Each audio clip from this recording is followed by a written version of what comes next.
tubanirizaako abatugoberera wanene ku channel yaffe ya NASA Skills amanya bamita NASA Skills.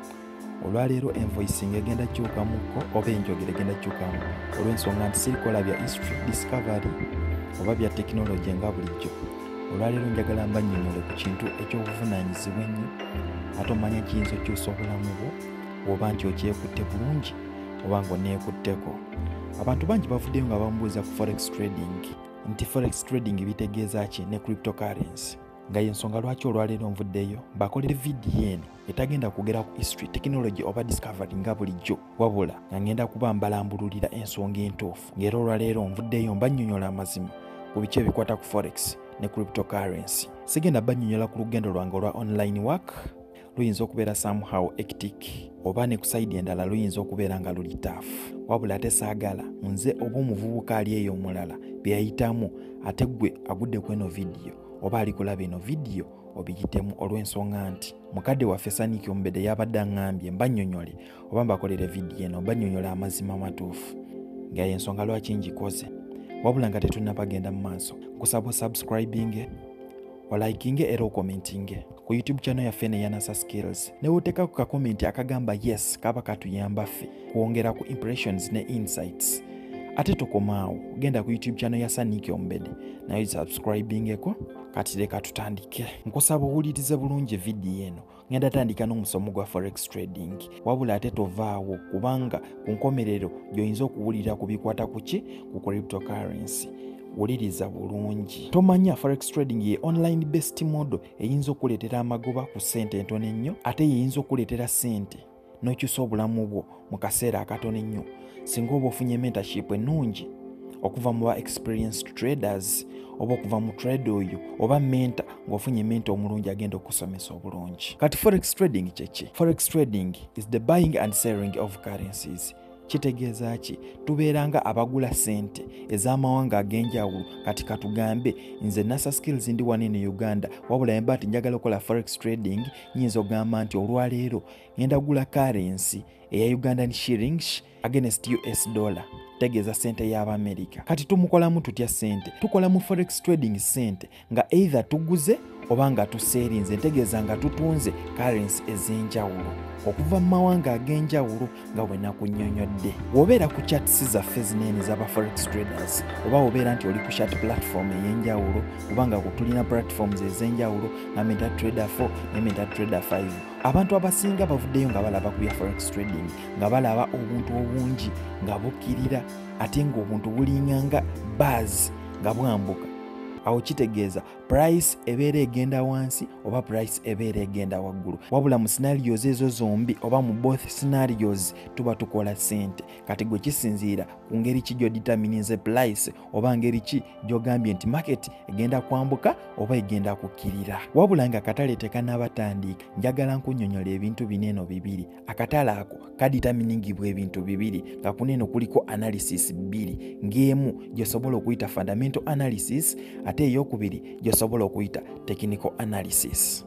Fundamental analysis yoyo type wa analysis, wabula wanene tuba tugenda kukozesa economic data.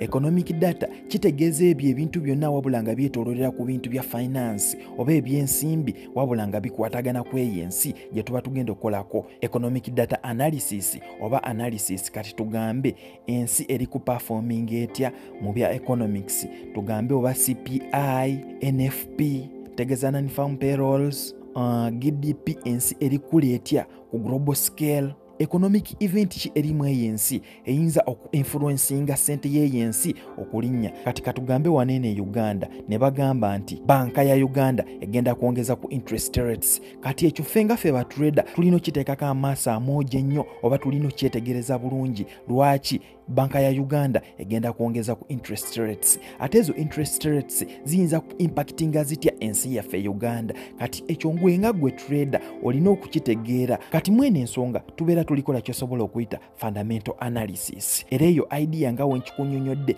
kye applyinga ku mawanga ag'enjawulo. Tugambe oba olonzeewo ensi nga USA, kati awo mu USA tuba tuligenda tradinga gy'osobola okuyita US dollar. Kati awo olina kusalawo US dollar biki ebiyinza okugi-influencinga either okubuyinga oba eseeringe. Tegeeza either egulibwe oba etundibwe. Gwe nga gwe trader ng'olwo olikola oyo fundamental analysis. Kati technical analysis kiki? Before nga tonabakola technical analysis olina osooka n'otegeera kye tuyita fundamental analysis.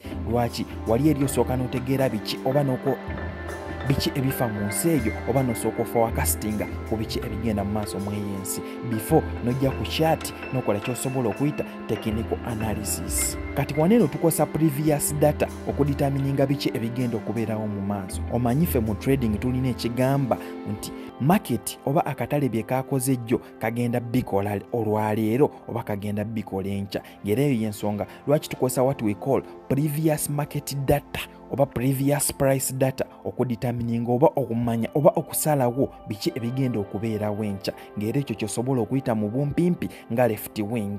Waneeno tudetermininga omwezi ogwayita ng'ekyo ky'osobola okuyita previous month, previous year omwaka ogwayitako, previous week oba wiiki eyayiseeko, previous day oba olunaku olwayiseeko, previous session in that osobola okumanya biki ebigenda okubeerawo enkya oba mu session eddako. Njogeddeko ku kigambo sessions. Abasinga ku mwe muyinza okwebuuza ate sessions kyeki? Wabula ffe mu trading tutradingira mu sessions. Kiringa nga bibiina. Tugambe omusomesa agenda kujja saawa bweziti, tugambe saawa 2 aveemu saawa 4. Era awo ku saawa 4 tuba tugenda funa break time. Kati ate ne mubeeramu omusomesa ayingira saawa 5 paka 7 tugende mu lunch time. Ate ne wabeerawo omusomesa ayingira saawa 8 paka 10 awo abaana babasiibule. So those are all sessions. Kati ffe waneeno mu trading tulina sessions 3 okuli eya Asia, London ne New York. Wabula gwaliraba vidiyo eno okumanya ebisingawo oba techniques zineeno mu ngeri ki ze tuba tutradinga ogenda kunkubirako ku namba yange eya note 77768558 oba Airtel eri 0705 543458. Again 07737 86558. That's my WhatsApp number. WhatsApp me, we talk. Kati bineeno byetaaga serious mentorships in that osobola okubeera able okutradinga forex. Wabula genda ku katale blindly ogambye nti oli tradinga olw'eno knowledge entono gye mbawadde. Fine, twakomye ku sessions, tugende mu maaso. Mu forex tulinamu be tuyita ba brokers. Wabula kati otegeera otyo ntono broker mulungi oba ono broker mubi. Ebiseera ebisinga ba brokers abasinga bajjanga bafere. Lwaki? Baba tebalina sente zibamala. Ate n'ensonga endala eri nti babeera tebali registered mwaga amawanga mwe ba operatingira oba amawanga mwe balina zi headquarters zaabwe. Kati waneeno obategeera otya?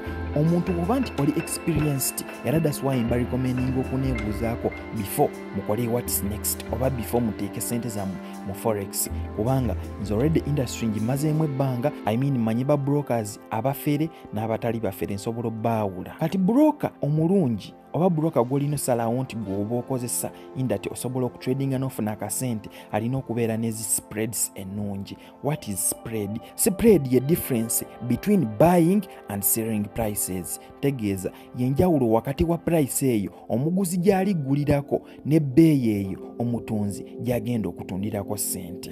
Kati gw'okola otya akasente oba ofiirwa otya akasente? Osanga broker nga spreads ze ziri tight oba nga zeekuttemu si nnyingi nnyo, ekyo kikuyamba gwe nga gwe trader okukola akasente akaweerako nti market webanga eri kwambuka oba nga eri kukkirira according ku direction ki gy'otutte, awo oba ogenda kukola akasente mangu. Wabula tolonda broker alina ezo spreads ennene nnyo obanga gap nnene nnyo wakati kati wa buying price ne selling price. Muganda wange oyo sente z'aba ali kukubaako oba sente z'aba ali kujjako ziba nnyingi nnyo, ng'era ekyo sobola ku advisinga okose broker ekyeka bwe kityo.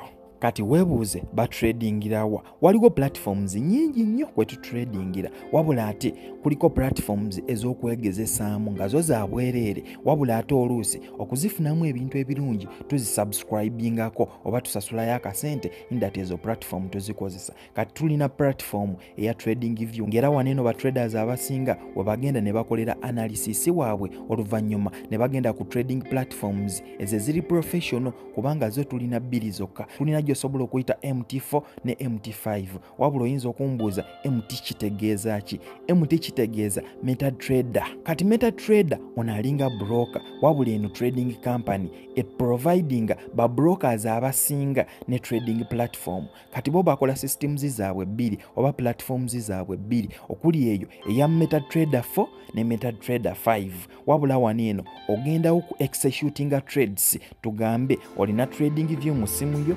ng'oyagala kolerako analysis ate n'omala n'ogenda ku eno MetaTrader 4 oba MetaTrader 5 n'osobola oku executing trade yo gy'oba omaze okolako analysis kubanga eri trading view muganda wange sigenda gikurecommendinga nti genda okozesa broker ng'alina trading view olw'ensonga nti kiri complicated nnyo okusinziira ku Ugandan standards zaffe wabula ate ogenda kuba nina abasajja nga ba MetaTrader 4 nga broker oyo gy'akozesa kigenda kuyamba kubanga kasente ko ogenda kayisiza ku mobile money direct nga kayita mu company eya MS Africa kubanga yo esobola connectinga ku mobile money no either no depositinga ko sente zo ngokozesa mobile money era no withdrawinga sente zo ngokozesa mobile money. Nga tu tradinga tulina mu kyosobola okuyita stop loss ne take profit. Stop loss zezo sente zoba oli kuwiringa oba osazeewo ofiirwe ate take profit tugambe ndi kuwiringa oba nditeeka mu capital wa $10 naye target yange ya $3. Kati kitegeeza take profit yo ogenda giteeka ku $3 ate stop loss yo ogiteeke ku $10 oba 9 okusinziira ku capital ali ku account yo eya trading. First of all nga tonaba kugenda mu cryptocurrency olina okubeerako ne knowledge oba idea entonotono what we call forex trading kubanga cryptocurrencies neno all strategies oba buli kintu ekitambula mu coins zineno tugamba oba ku Binance oba wa kale ku cryptocurrency sites ez'enjawulo generally oba literally backbone ya cryptocurrency alina kubeera forex trading. So wobanga tolina techniques mu forex trading tosobola kungamba nti ogenda kubeera lethal mu cryptocurrency. However much oyinza okugamba nti ogenda kukozesa robots nga Royal Q naye God forbid kankunnyonnyola oba kankuweeyo akalowoozo what if eyo robot ne corruptinga oba ne lukyalumu ne bagamba nti artificial intelligence bamubaninze ng'akasente ko kali ku account okola otya? That's why I always advise you people that it's better n'okozesa amagezi go amazaali n'omanya nti robot si yegenda okutegerera aiva machi ate nayo mugikozesa kubanga nakyo kyuma ate kikola sente wabula n'omanya nti si robot yagenda okutegerera nti newe bukya ku macha ng'akatale bakagadde ne bagamba tugenda postponinga tomorrow in that sente zo zonna z'olina ku account tezifiiriddeeko gwa amagezi go still osigala nago nti newe rubancha ogenda tandika okukola biki ebigenda mu maaso. So that's my simple advice kumwe abadde bagala bakolera video ku forex. Ngenda creating a YouTube channel batereko emisomo gyonna ngenda baterako omusomo gwa forex trading okuva ku video esooka paka ku video esemba in that osobola okujja amateur trader osobola okufuuka pro trader oba osobola okufuuka advanced trader mu subscribing information esinga ngenda gipublishinga ku eno channel